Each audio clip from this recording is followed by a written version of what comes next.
357 Magnum time. Hickok 45 bringing to you a 686 Smith & Wesson. I have not done that really, not as a video. We've had this baby on the table in a couple of videos, informational videos, but this is a 3-inch 686. It is Smith & Wesson 357 Magnum.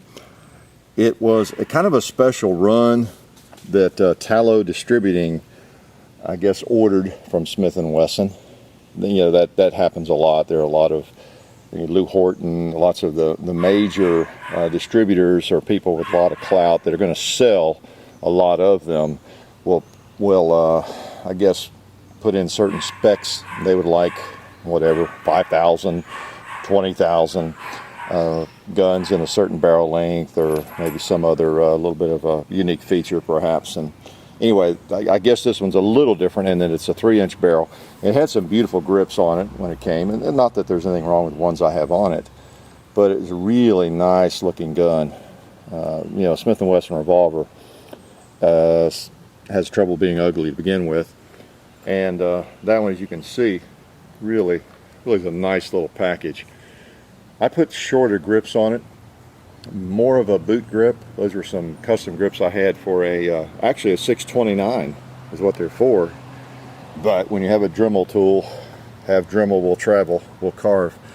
I carved him down a little bit and made him fit this. This, as you can see, now I've got some tape there holding in the pins and things, but you can see it's a really good looking piece of wood that came on it. It was honestly a better looking package with that on it, but it was a little bit longer, him down a little bit farther.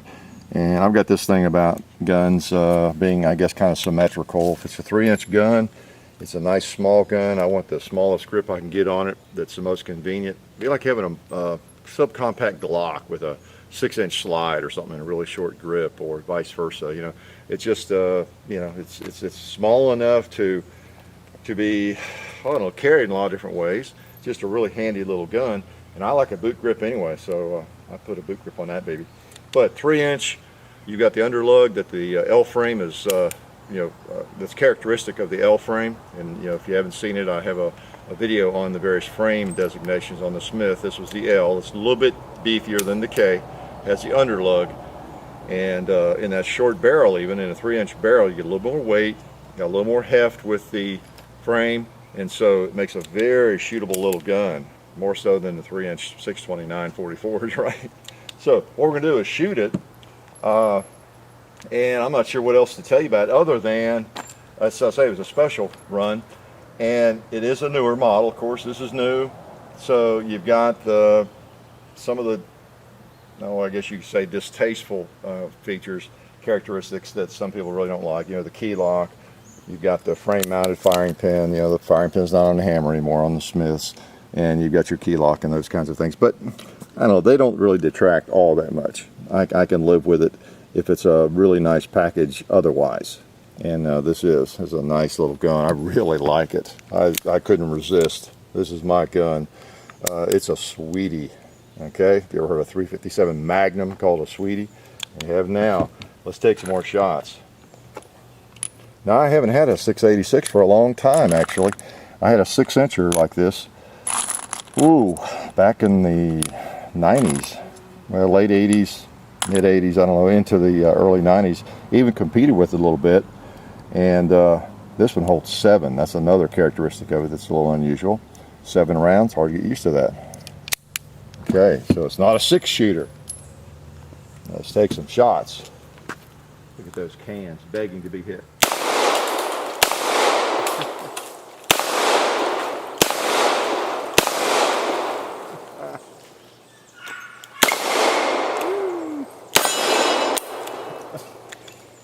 Oh, nice. A little smoky. Those are my hand loads. Good old unique powder, 7 shots. 165 grain bullet. Kind of unusual, especially in that configuration, round nose, but it doesn't really matter in a revolver. So let's load some more up and play. Good old 357. You've heard me talk about them in other videos, being just a really nice, versatile gun. Lots you can do with it. With this gun, of course, you can cock it and shoot it with a hair trigger, or you can shoot double action like this.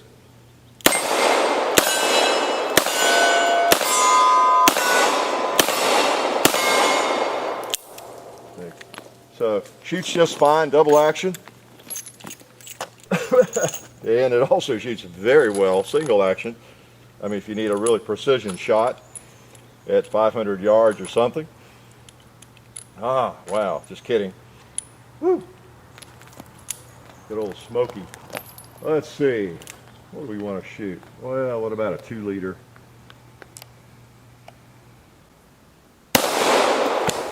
All right. What about long range?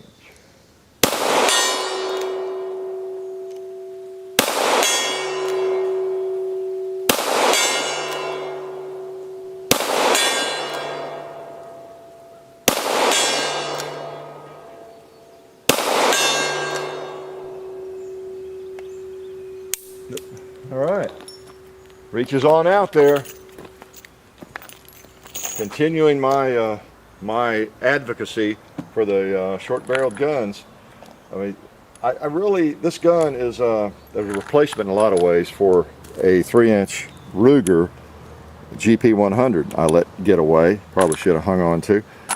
A heavy-built 3-inch gun is a really nice shooter. Plenty of weight and plenty of barrel length. Actually, for me, I just like it just fine.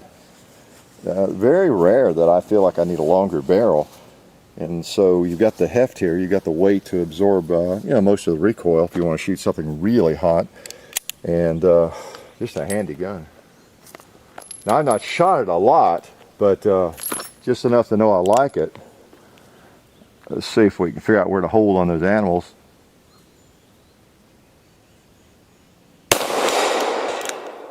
Right there, I guess. All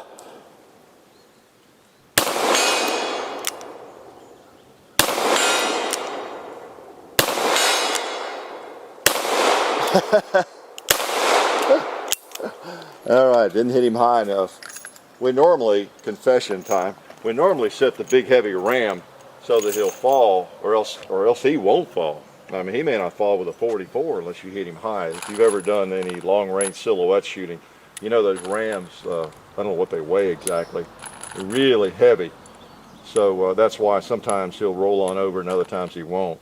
But we just stood him up, so it would take a high hit with this, or I don't know, maybe, I see I'm hitting, a couple of those were high enough, but he's really heavy. Take a hotter load or a horn hit.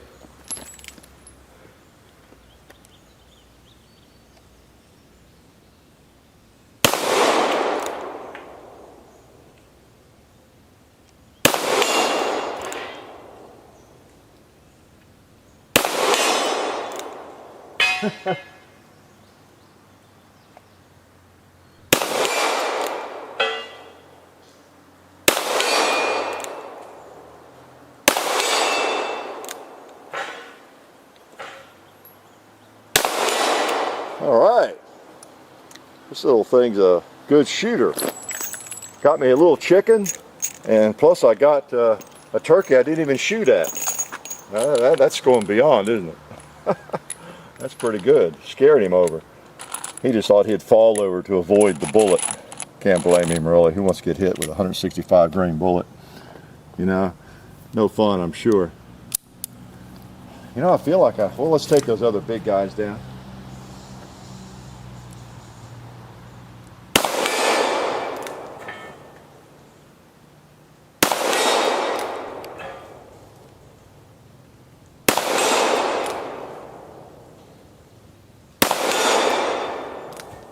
I'm going to try that little pig. Get confident here. All right. We might as well go for the far chicken while I'm feeling good.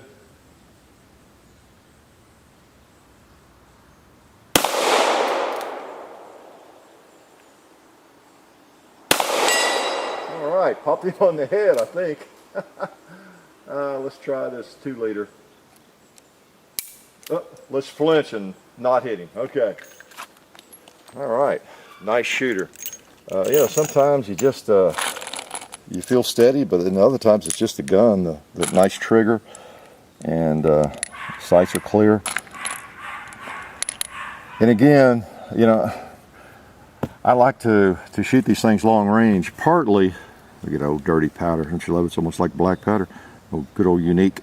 But just to show again, you really don't need a long barrel to reach out.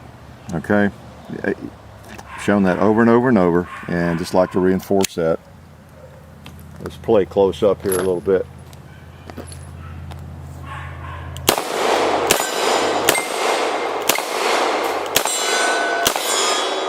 I think I'm empty.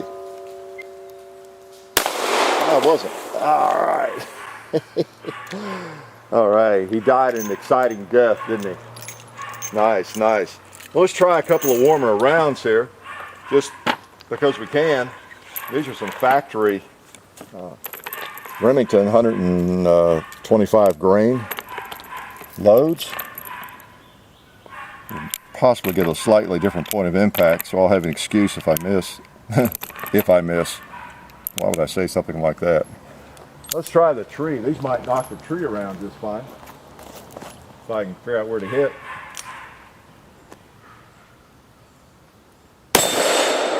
Alright.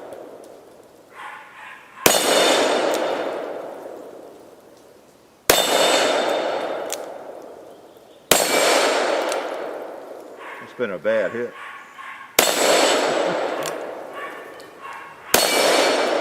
Yeah, boy. That really puts out some foot-pounds of energy. I can feel it. Doesn't hurt, but you can tell you're shooting something pretty warm there.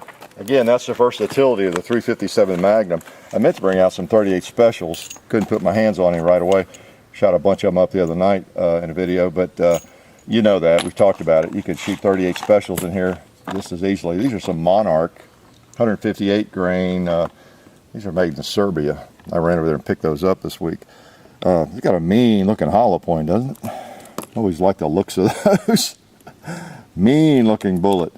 That's a dangerous bullet. That should be outlawed. Can't have dangerous bullets on the market. We need kinder and gentler bullets, don't we? Well, of course, the hollow point doesn't do anything on steel any more than anything else. Let's see where they hit.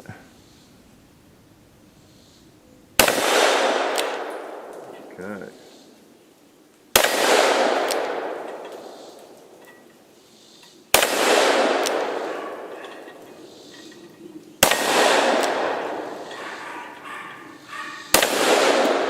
Right.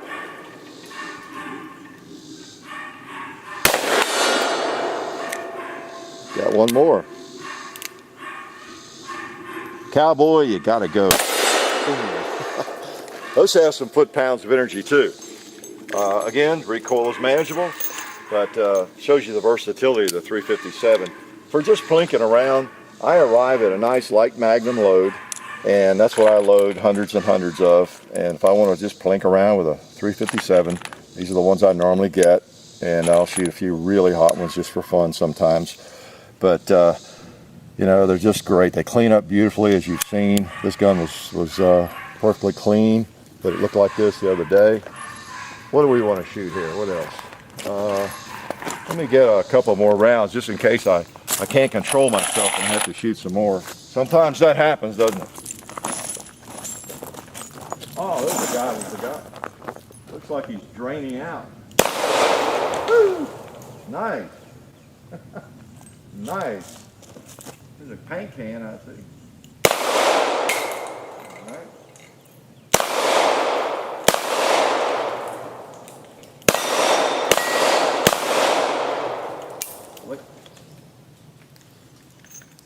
All right. Let's put a few more in. I can't resist. Something really special about a revolver. I've said it before. Your magazine is right here on the gun.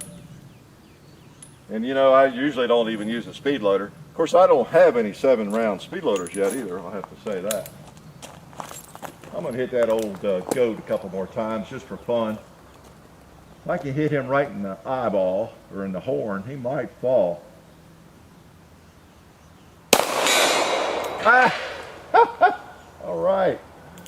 Oh man, somebody pat me on the back. That was a pretty good shot. All right, killed that guy. Let's see. What do we want to shoot? This thing is so accurate. Of course, they all are. Not sure what to blink at.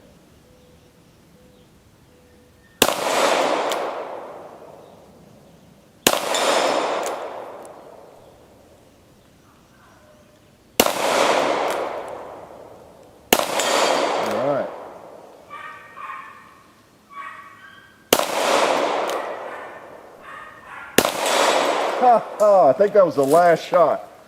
Oh yeah, might as well quit on a chicken. Well, as you can see, sweet gun, shoots really well. 686 Smith & Wesson L frame. It's really hard to beat if you want a nice 357. I'm glad to bring it to you today. We'll probably bring it out again. Life is good.